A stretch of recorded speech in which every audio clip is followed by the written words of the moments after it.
Corona vaccine बनाने की race में भारत समेत दुनिया भर की कई कंपनियां लगी हुई हैं। कईयों के ट्रायल्स अंतिम चरण में हैं, तो कई कंपनियों ने अभी पहला और दूसरा चरण ही पूरा किया है। भारत में जो कंपनी वैक्सीन बनाने का काम कर रही है उसका नाम सीरम इंस्टीट्यूट ऑफ इंडिया है। पुणे में स्थित यह कंपनी दुनिया की सबसे बड़ी वैक्सीन बनाने वाली कंपनी है। सीरम इंस्टीट्यूट के मुख्य कार्यकारी आधार पूनावाला ने बड़ी मात्रा में वैक्सीन तैयार करने का दावा किया है। मीडिया रिपोर्ट्स के मुताबिक उनका कहना है कि प्रति मिनट के हिसाब से वैक्सीन के 500 डोज तैयार हो रहे हैं। हालांकि इनकी मात्रा कितनी होगी इस बारे में कंपनी की ओर से अभी तक स्पष्ट नहीं किया गया है। सीरम इंस्टीट्यूट कंपनी ऑक्सफोर्ड के वैज्ञानिकों के साथ मिलकर कोरोना वैक्सीन तैयार करने में लगी हुई है। यह वैक्सीन एस्ट्राजेनेका और ऑक्सफोर्ड यूनिवर्सिटी की तरफ से विकसित की जा रही है। चूंकि भारत में बहुत तेजी से कोरोना का संक्रमण फैल रहा है, यहां कोरोना पॉजिटिव मामलों की कुल संख्या 17 लाख के पार पहुंच गई है, जबकि 37,000 से ज्यादा लोगों की मौत हो चुकी है। ऐसे में भारत में बड़े पैमाने पर वैक्सीन की जरूरत पड़ेगी।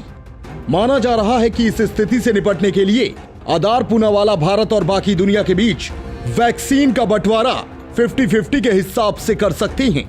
आधार पूनावाला का कहना है कि उनकी वैक्सीन की कीमत बेहद ही कम होगी। उन्होंने दावा किया कि तेजी के साथ साथ बहुत कम लोग ही कम कीमत पर वैक्सीन का उत्पादन कर सकते हैं। उनका कहना है कि वैक्सीन की पहले खेप के लिए उनके पास देश विदेश से लोगों के फोन आ रहे हैं, लेकिन उन्हें उन लोगों को समझाना पड़ता है कि वो ऐसे ही किसी को भी वैक्सीन नहीं दे सकते हैं। सीरम इंस्टीट्यूट ऑफ इंडिया ने ऑक्सफोर्ड की वैक्सीन ChAdOx1 के भारत में इंसानों पर परीक्षण के लिए भारत सरकार से मंजूरी मांगी है। पूनावाला ने कहा कि मंजूरी मिलते ही हम देश में वैक्सीन का परीक्षण शुरू कर देंगे। साथ ही बड़ी मात्रा में वैक्सीन बनाने का काम भी शुरू कर दिया जाएगा।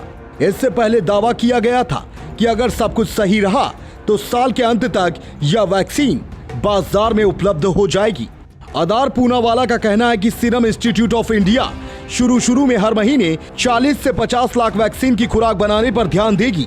बाद में इसकी मात्रा बढ़ाकर सालाना 35 से 40 करोड़ तक किया जाएगा, जिससे हर किसी को वैक्सीन मिल सके। पूनावाला का यह भी कहना है कि उनकी कंपनी अगले साल से अंत तक अपनी वैक्सीन लॉन्च करने पर विचार कर रही है। Bureau report, global voice.